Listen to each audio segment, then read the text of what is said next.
thoughts on formative. When is it done? And I think you hit this a little while ago. This is your assessment for learning. We do like ticket out the doors, and we do just short checks to make sure, as we're teaching it, that they're getting it. That they're getting it ongoing. Other comments on formative?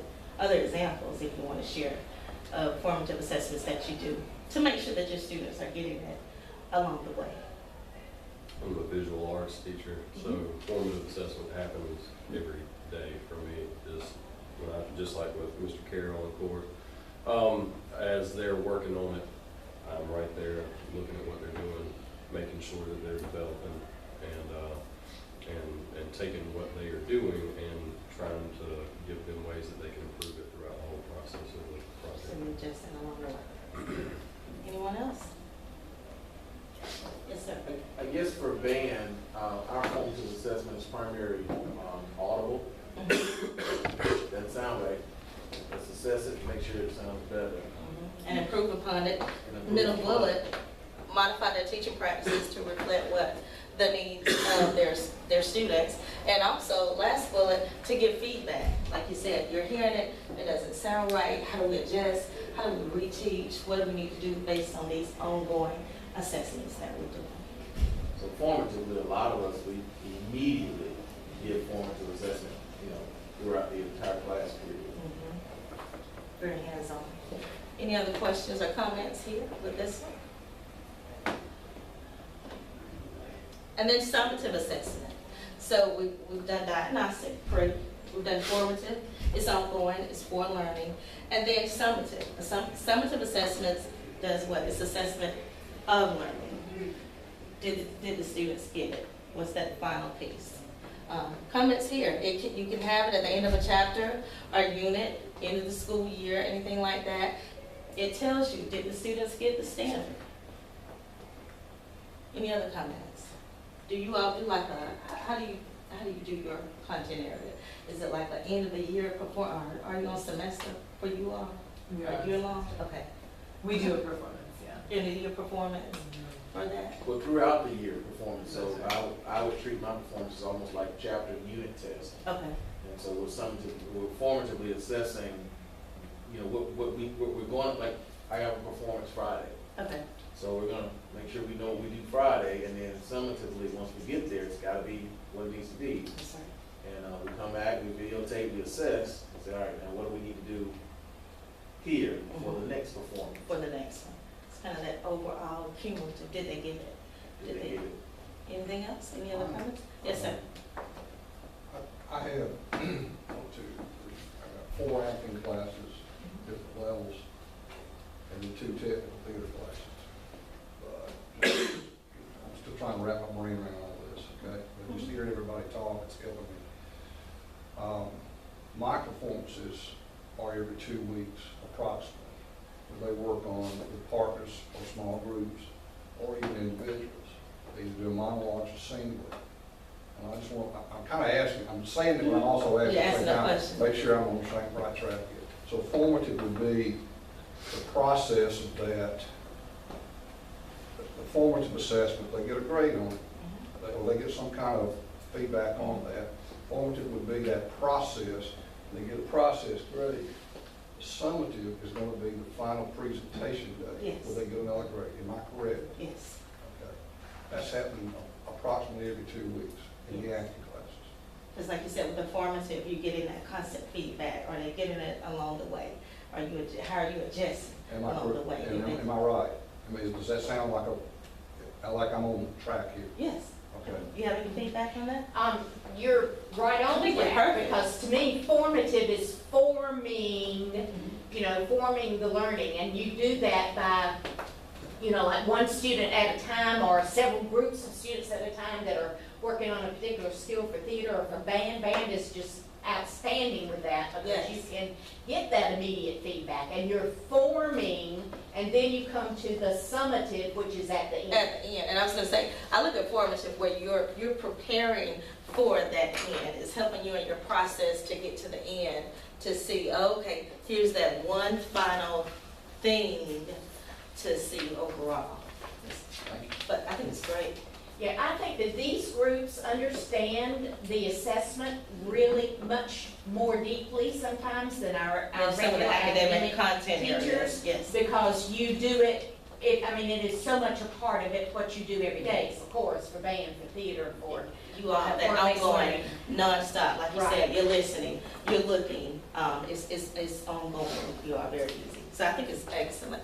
Just, and we're gonna move on, and this is something that I talked with Ms. Gilbert about, I did want to show you that all of this is aligned to FIP. Are you all familiar with FIP? Okay. I liked it, I thought it was fun. Yeah, I want more. well, what I did, I just attached the modules. So formative, Married, you married FIP? I said married. So you can see here for each one of these where it's aligned, and I talked to Ms. Gilbert about it, so maybe that can be a follow-up for you all as well. But I did want to show you that Teacher Keys is actually aligned to FIP, which is a really good thing.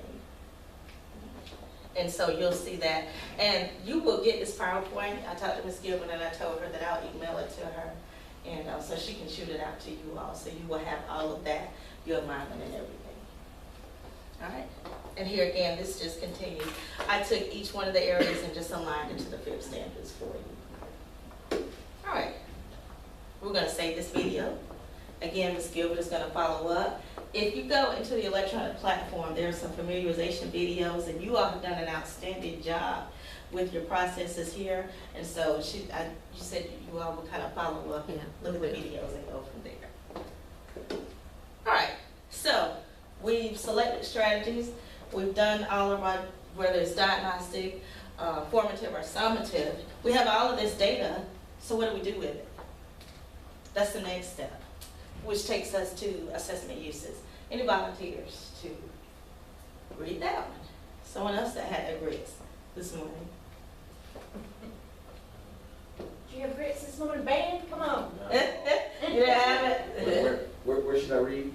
Just this standard, this is just a quote. Here's your standard here. The teacher systematically gathers, analyzes, and uses relevant data to measure student processes, to inform instructional content and delivery methods, and to provide timely and constructive feedback to both students and parents. So you collected the information, now you need to do something with it.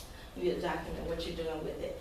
You all talked a lot already about, I do this, I change my instruction, I do this, we do this. That's assessment.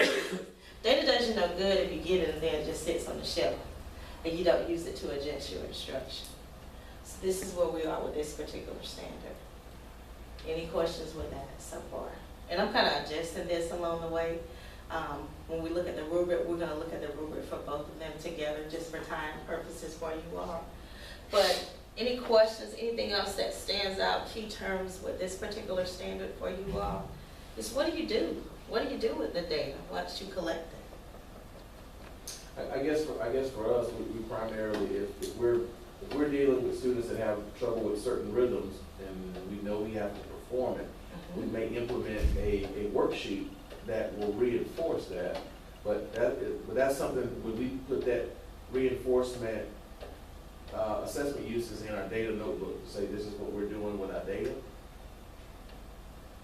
We're gonna have to get Washington County to share with some other counties. I think Washington County is great. I really do. You all do a lot. Yeah, that's a great example. Something that I did when I was principal, and we were constantly collecting data. But for example, we would use our walkthroughs. We would get the information, we would come back and analyze it. And let's say we saw that school-wide, we were doing a lot of whole group. So we would come in and do professional learning. How do we adjust it? Teachers would go back based on the information that we obtained, change some things, then we would come back to do another round. Actually using your information. Other examples, because I think you all do a really, really good job with how you use the information. My toy is not liking me right now. Other examples. I think the arts are really easy to use assessment information because in any art subject, you're never baked. You know what I mean? It's not like in math where you know percentages and then you know percentages and then you can just use percentages. But it's like, I teach dance. So it's like my level 1 students are trying to learn what things are. And so just the very basic step, plie, bending your knees. If my dance ones can bend their knees, then we're doing a good job. But then once they can do that, I have to get them to do it while pushing their knees out. And then once they can do that, I have to get them to do it this way. And you can always perform it better. You can do it more beautifully. You can smile while you do it. Like, I still can improve my pliés after dancing for 27 years. So it's, you always can use whatever, even your final summative assessment performances to say, okay, well now they get this aspect of it, let's work on now the artistry, let's work on now this next thing. And I like what you said with your level 1, because you know that at some point you've done a what?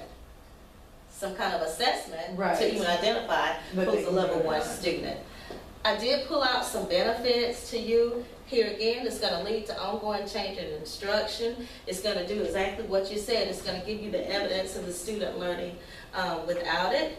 Identifies what was taught well, what needs to be worked on, and baseline data.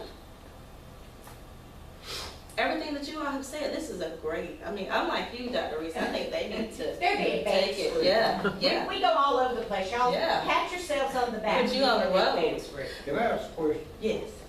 I don't want this to sound wrong or negative or anything. Are other school systems that you've been around, especially you, are they not doing data notebook?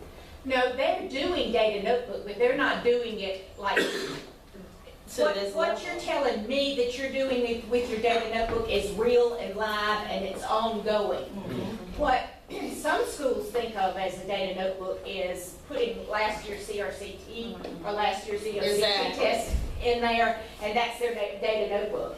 But to do it as the And to way use you it. determine your instruction Yes. based on what's in that data notebook, that's the whole purpose of doing it. It's not just to have another notebook. Right. It's so that it will help you to plan your instruction. Well, here's the bottom line from, I believe from what we're getting from Oliver and Dr. Gray is, you know, when you sit down at that parent conference, you've got to That's have some evidence. That's your evidence. Absolutely. That is your You gotta evidence. have that, Exactly. and it has to be ongoing right now. That's right. And that's why I just say to the teachers, this is Real going to give time. you documentation and conversation pieces for your parents.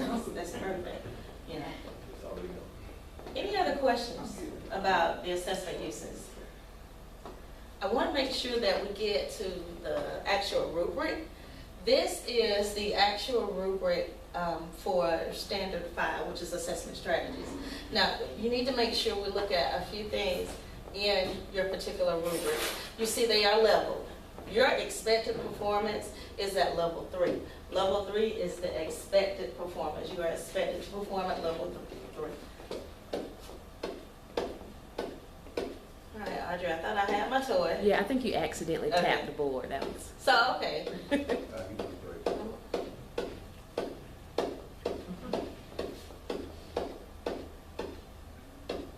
All right. So level 3, we want to immediately go to that one because that is the expected performance. Teachers systematically and what's that key word of bold print?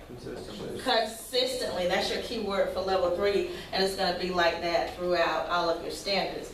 But consistently does what, and what you'll notice, level 3 is the actual standard, it's the language of the standard in itself.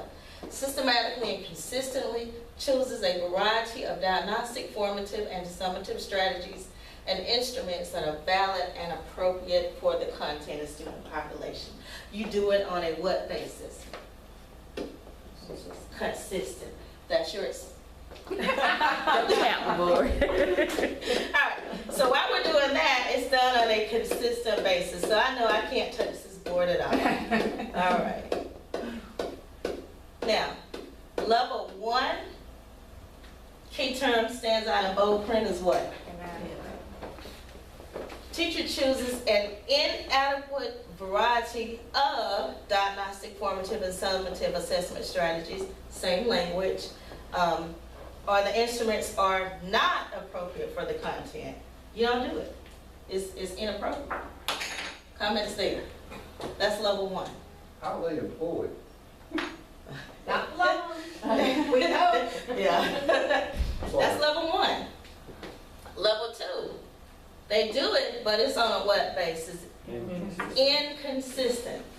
That's the difference. Level 3, you consistently do it. Here, it's inadequate. Level 2, you do it inconsistently.